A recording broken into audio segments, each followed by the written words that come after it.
ज्ञान यज्ञ की इस अनोखी कक्षा में आपका स्वागत है। मैं हूं आरती। चलिए शुरू करते हैं आज का अध्याय। टैली के इस अध्याय में हम जानेंगे खातों के बारे में। इसके अंतर्गत हम आपको बताएंगे खाते से आशय क्या है, यानी मीनिंग ऑफ अकाउंट, खातों का वर्गीकरण यानी क्लासिफिकेशन ऑफ अकाउंट, और खातों को लिखने के नियम यानी रूल्स ऑफ अकाउंटिंग। खाते से आशय यानी मीनिंग ऑफ अकाउंट किसी व्यक्ति विशेष, वस्तु, संपत्ति, लाभ या आय, हानि या व्यय आदि से संबंधित व्यवहारों का संक्षिप्त रिकॉर्ड हिसाब किताब की पुस्तकों में जिस शीर्षक में रखा जाता है उसे खाता कहते हैं। यह तारीख के क्रम में और नियमानुसार होता है। उदाहरण के लिए आशा ट्रेडर्स से संबंधित सारे लेन देनों का हिसाब लेखा पुस्तकों में एक स्थान पर संक्षिप्त में लिखा जाएगा। उसे आशा ट्रेडर्स का खाता कहेंगे। खाते के दो पक्ष होते हैं, एक नाम पक्ष यानी डेबिट साइड और दूसरा जमा पक्ष यानी credit side. Debit side left की तरफ होता है और क्रेडिट साइड राइट की तरफ होता है। टैली में खाता यानी अकाउंट को ही लेजर कहा जाता है। डेबिट यानी नाम, जब किसी खाते के नाम पक्ष में प्रविष्टि की जाती है तो इसे नाम या डेबिट करना कहते हैं। अंग्रेजी भाषा में इसका संक्षिप्त रूप डीआर होता है। क्रेडिट यानी जमा, जब किसी खाते के जमा पक्ष में प्रविष्टि की जाती है तो इसे जमा या क्रेडिट करना कहते हैं, और अंग्रेजी भाषा में इसका संक्षिप्त रूप होता है सीआर। खातों का वर्गीकरण यानी क्लासिफिकेशन ऑफ अकाउंट। खाते तीन प्रकार के होते हैं। पहला है व्यक्तिगत खाते यानी पर्सनल अकाउंट्स। ये वे खाते होते हैं जो किसी व्यक्ति, फर्म, संस्थाओं या कंपनियों से संबंधित होते हैं, जैसे राम का खाता, आशा ट्रेडर्स का खाता, एबीसी लिमिटेड का खाता आदि। यह ध्यान रहे कि कैपिटल और ड्राइंग अकाउंट्स भी पर्सनल अकाउंट्स होते हैं, क्योंकि ये व्यापार के मालिक का प्रतिनिधित्व करते हैं। इसी प्रकार से बैंक खाते भी व्यक्तिगत खाते होते हैं। इन खातों के बैलेंस से व्यापारी जान जाता है कि उसे किस व्यक्ति से कितना लेना है या उसे किसे कितना रुपया देना है। दूसरा है वास्तविक खाते यानी रियल अकाउंट्स। ये वे खाते होते हैं जो किसी वस्तु या संपत्ति से संबंधित होते हैं। इन्हें वास्तविक खाते कहते हैं, जैसे cash account, furniture account, machinery account, building account, land account, motor account etcetera. Real account का बैलेंस हमेशा डेबिट होता है।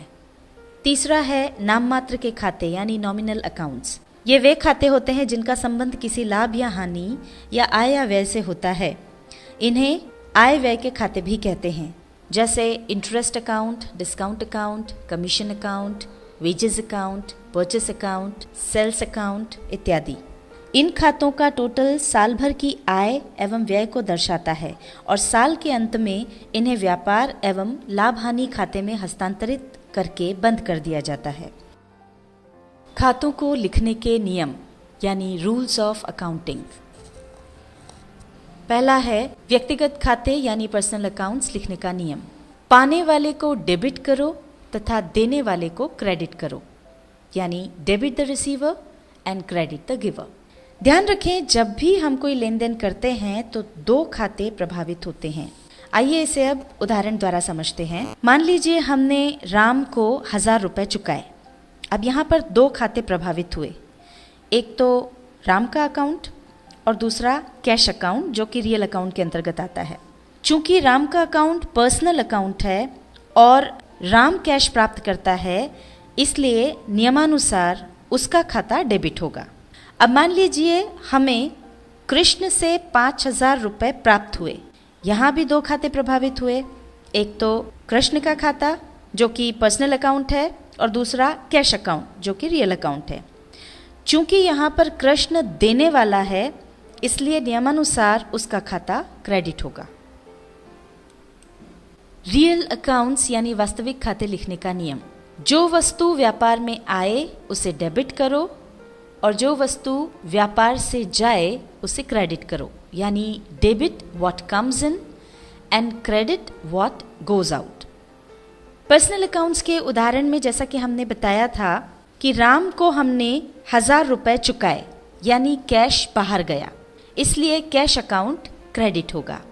इसी प्रकार कृष्ण से हमें 5000 रुपये प्राप्त हुए, यानी कैश आया, इसलिए यहाँ पर कैश अकाउंट डेबिट होगा। पर जब सौदे के दोनों पक्ष रियल अकाउंट्स वाले होते हैं तो आने वाली वस्तु या संपत्ति का खाता डेबिट होगा और जाने वाली संपत्ति या वस्तु का खाता क्रेडिट होगा। जैसे हमने 1000 रुपये का नगद फर्नीचर खरीदा, यहाँ फर्नीचर आया और कैश गया, इसलिए फर्नीचर अकाउंट को डेबिट और कैश अकाउंट को क्रेडिट किया जाएगा। नाम मात्र के खाते यानी नॉमिनल अकाउंट्स को लिखने का नियम: व्यय एवं हानियों को डेबिट करो तथा आय एवं लाभों को क्रेडिट करो, यानी debit the expenses and losses and credit the income and gains. उदाहरण के लिए हमने 1500 रुपये नकदी वेतन चुकाया। यहाँ पर 2 खाते प्रभावित हुए, एक तो सैलरी अकाउंट जो नॉमिनल अकाउंट है और दूसरा कैश अकाउंट जो रियल अकाउंट है।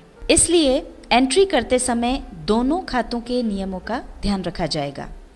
सैलरी चूंकि एक प्रकार का खर्चा है और यह नॉमिनल अकाउंट के अंतर्गत आता है, तो जैसा कि नॉमिनल अकाउंट का नियम है खर्चे और हानियों को डेबिट करो, तो सैलरी अकाउंट डेबिट होगा।